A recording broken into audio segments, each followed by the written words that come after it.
Italy chose a duo and Denmark chose a Viking, and now we have 9 confirmed artists and songs for Eurovision 2018 in Lisbon. You know what that means. We need to go around and choose our top 3. That is our top third of songs. Are you guys ready? Let's do this!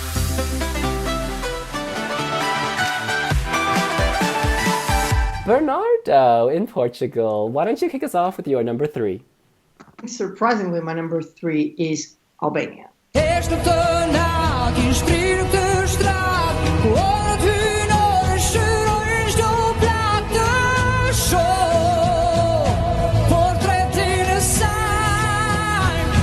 Never in a million years I thought Albania, after 9 songs are released, usually Albania is on the bottom of my list.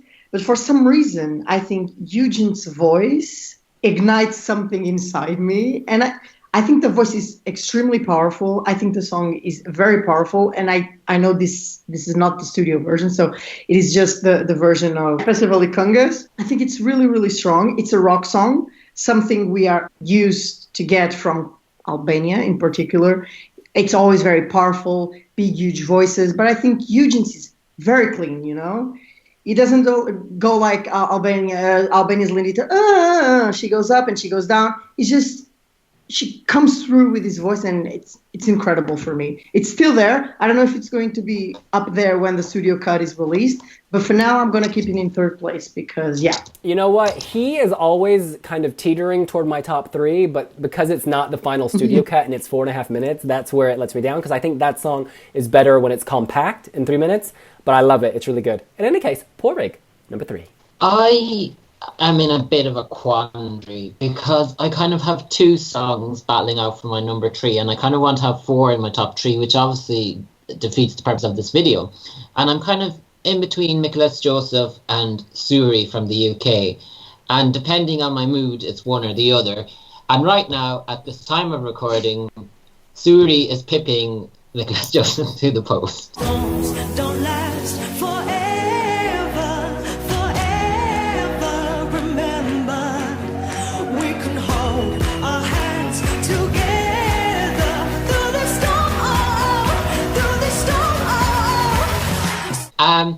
And I've heard all the criticism of the song, and I agree with all the criticisms of the song, but yet I just like it, that it gets stuck in my head, and especially the live version. I think she really upped her game when she did it live, and she kind of brought it to life. And we had similar issues last year with Lucy Jones, because when she won the national final, it wasn't until people saw her live that they kind of realised that she could be a potential contender. I don't think the song is as strong as Never Give Up On You. I think while it's got a nice message, some of the lyrics are rather cheesy, because there's stuff like chasing rainbows and storms don't last forever, etc., etc. But she manages to carry it on stage. But my love for the song will only last so much, because I'm expecting the BBC to do like last year and to revamp and improve the song, because there are elements of this song where it builds and builds and builds, and you're like, this is going to explode into something fabulous, and she takes you to the edge of the cliff, and then she marches you right back down again, and you don't get to that big, massive moment. But yeah, she's excellent live. Maybe she could tone down a bit on the facial expressions, because Lucy Jones was doing that as well last year, but I think it's because they both have musical theatre backgrounds. But I'm putting her in my top 3 just because I picked Nicholas Joseph before, and for the sake of variety. And like I said, he could be my number 3 next week. You know, it's funny. One of my colleagues at work was like, oh, I loved Suri's song. It was so emotional, the Hey Mother, Hey Brother thing. And I didn't really think about that. So this song definitely can tug on heartstrings if they stage it correctly. And I think they actually made a really good start with You Decide, because from the studio version to the live version, it was significantly better. And I really loved the coloring, you know, the block coloring. In any case, this is not my top 3, but I do wish her the best, and I think she could really work with this in some way. So this year, all the songs actually, like, there are very few I strongly dislike. There are about 7 songs I think are quite good. And so people are going to be like, you're so inconsistent. But basically, one of the songs has fallen out of my top. In any case, my number 3. I don't know. Look, I'm going to say Mikolas Joseph, Czech Republic. Lie to me, oh baby, come a little closer. Lie to me, oh baby, lean upon my shoulder. Lie to me, get down on my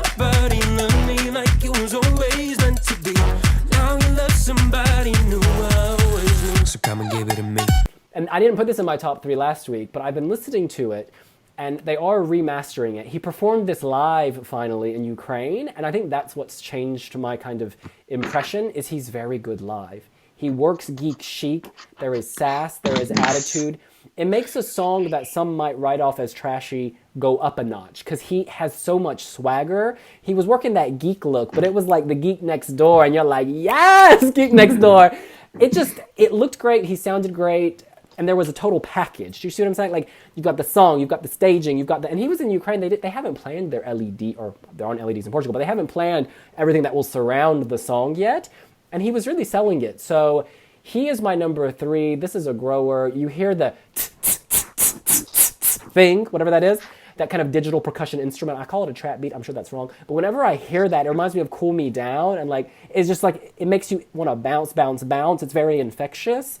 And I think we need songs like that, especially since everybody's being all serious and like humanitarian this year. It's nice to have something that you can just dance to. So that's my number 3. All right. To Portugal, to Bernardo, our number 2. My number 2 is Denmark.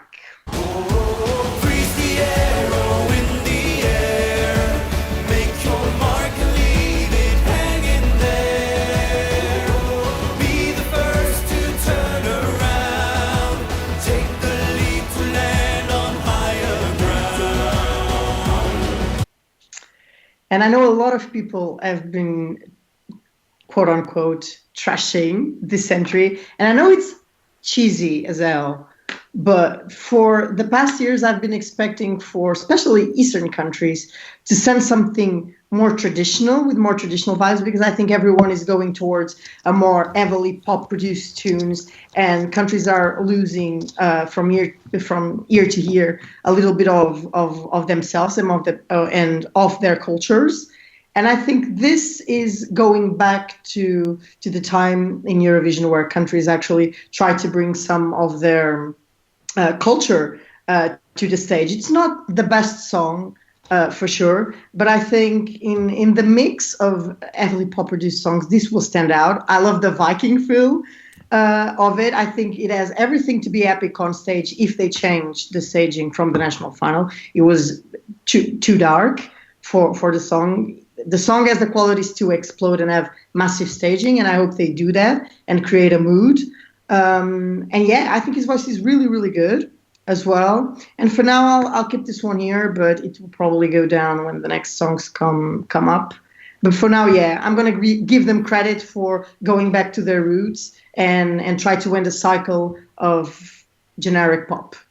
Just on that song, it's not in my top 3, but to say that it's not generic, I think is a bit of an overstatement, and it's being generous, because it's very generic Eurovision circa 1996, when Ireland were sending The Voice, when Norway sent Nocturne and Eviga, and then Sweden said Den Vilda.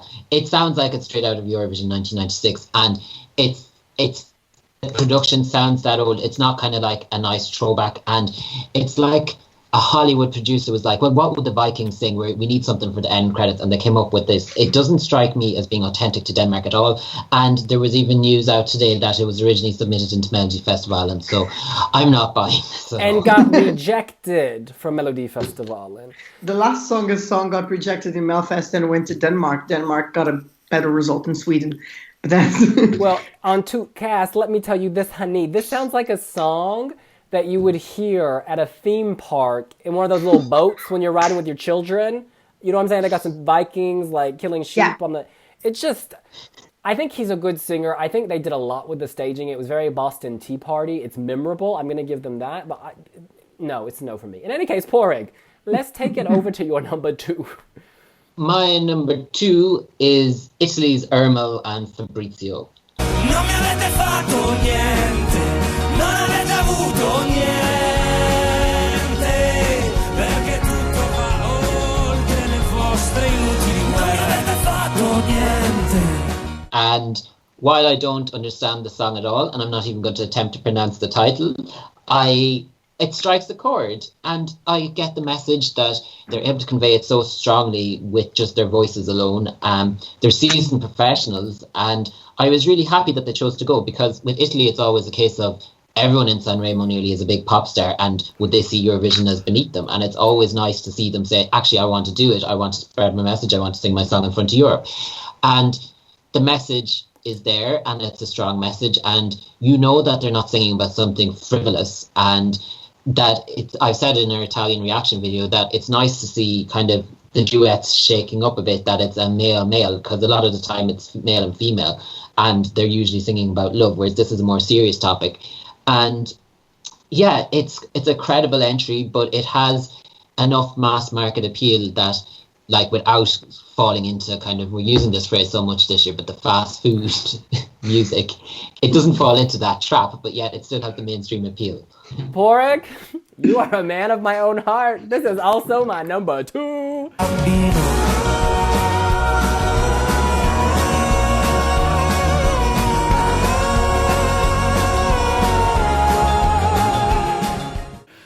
There's just something really real here. And I know we're saying this a lot with Salvador Sobral, authenticity, kind of simplicity. This song is at once simple, the guitar, the voice, the feeling, but it's also complicated in that it's addressing a difficult topic, perhaps the most pressing issue of our age, terrorism, how you fight it, what you do to save the earth without appearing weak, etc. All these issues, right, that are coming together. But it's done in a beautiful way, and regardless of whether you speak Italian or not, I think it tugs on heartstrings, and I think it's not soppy. You know, sometimes people sing about peace and you want to vomit. With this, you're like, man, they're making peace sound like, peace sounds amazing. It's like mainstream and cool, and their delivery is kind of edgy. You got Irma with the fro, you've got the tattoo guy. It works. They've got different voices, they've got different looks, they're slightly eccentric. There's just a lot going for this. I think staging will be key, because if you go too heavy-handed or a bit ham-fisted with how you present peace, people are not going to be into this. I say keep it simple. Err on the side of paring it back, because they're able to emote with this, that you don't need to worry about all this. You don't necessarily need a Lisa Angel scene of destruction. Like, it's not necessary, okay? Yeah, I really like this. I don't know if I will continue to rate this as highly if we get more and more simple and authentic songs, because there does come a point where they start to sound alike. But I think for now, this is in very good stead, and I think Italy has great potential with this. But for these artists, it doesn't matter. They're not the kind of guys who want to win Eurovision. Yeah. They're already stars. They're here to let a message be heard, and we're hearing it. So well done. All right. It is time to reveal our number 1. We head to host city Lisbon. Lisbon calling. Bernardo. And from Lisbon, I'm flying to Madrid and Spain, because they are my favorites, yeah.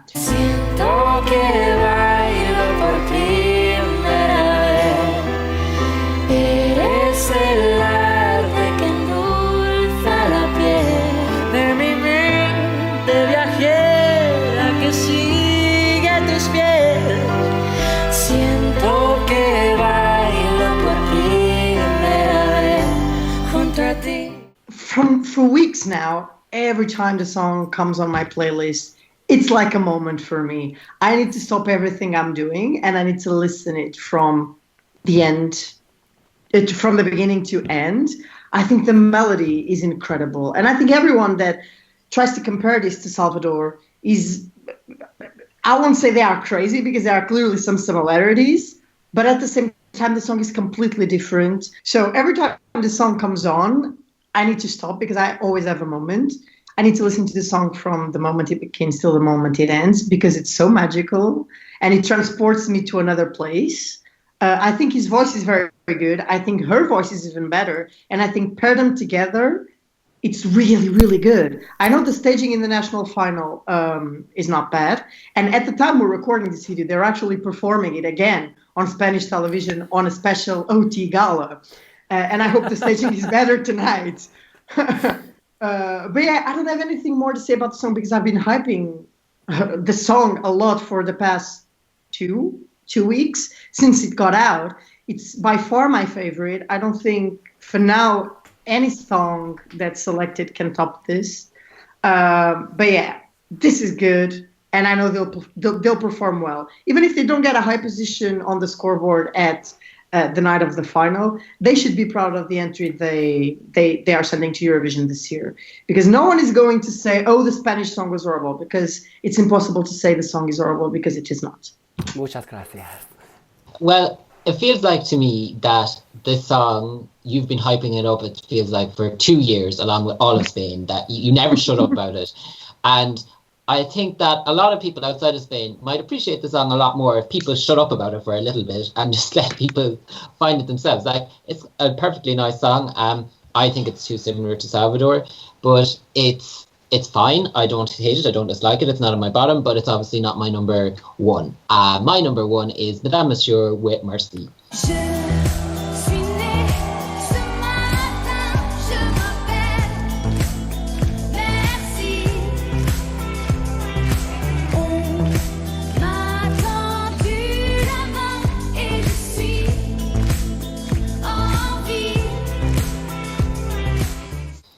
And it's been my number one now ever since they first got picked nearly 2 or 3 weeks, maybe a month ago at this stage.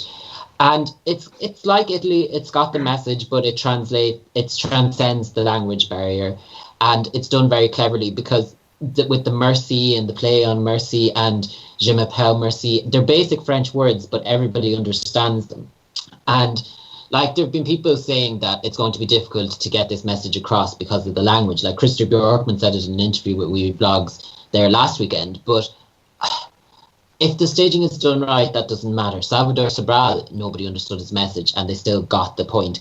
Even Josie Papai did very well last year with his foreign language and Navi Band. And I think all the foreign language songs actually qualified for the final last year. So this potentially could do very well. And the only thing is, like, it's my favourite right now. I'm not sure if it's a Eurovision winner, but I don't think we've had a Eurovision winner selected yet. I think the Eurovision winner is one of the other songs that aren't this 9 that we're discussing. Thank you, Porig, for that beautiful description. Madame Monsieur it's an amazing song. Mercy's an amazing song. I think I played it too much, and I did myself in, and that's why it's not in my top 3. But I feel like with staging, it could definitely get back up there. It's just a bit early, as you say. We're still very early in this game. In any case, my number 1, We Fly to Lisbon via Barcelona. It is Spain. Todo es perfecto si estás a mi lado creando una nueva ciudad. Siento que... Now look, in our last video, I went through a long laundry list of why I love this, and it all remains true. This melody of all the songs this year is the one I can most easily remember. It is so simple, but sometimes there's power in simplicity. It falls on the ear so easily. It's really lovely. There's a familiarity, and yet there's an originality. Like, it feels familiar, so it's like a warm embrace, but it's different enough to keep me invested in it.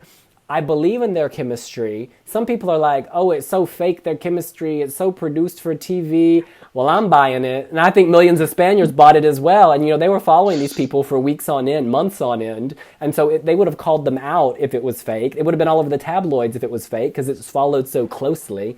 And it's not. I think they have way more chemistry than Thomas Nevergreen and Shanae, and they came forward. I think they have, wood on wood. This is 2 real people who have lived through this academy, this kind of upheaval, being put in the spotlight overnight, and they've been there for each other together. There's a real bond. Whether they end up married or not, there's a bond of friendship that will last forever, and that is enough. That's more than Thomas Evergreen and Shanae. It's more than Paula Selling and Ovi, actually, and they came 3rd. It's more than Nodi Tatashvili and Sophie something Vili. They were just shouting at each other. You know what I'm saying? People need to respect that there is a kernel of truth here, and that will go a long way. I think they sound great. They're going to work on the staging. They're going to tweak the song potentially. It's going to be good by the time we get to Lisbon. I'm just really looking forward to it. I hope they can keep this kind of innocence, because, this stardom is all new to them, and that's one of the reasons they're so endearing, is because it's all like, oh, like Bambi. So I hope I don't think they will get diva, but I hope they just keep their feet on the ground, because that is their strength. Well, that is our top 3. What is your top 3? Who is sitting above the rest? Who is 1? Who is 9? Let us know here on wiwibloggs. Don't forget to subscribe to our channel down below.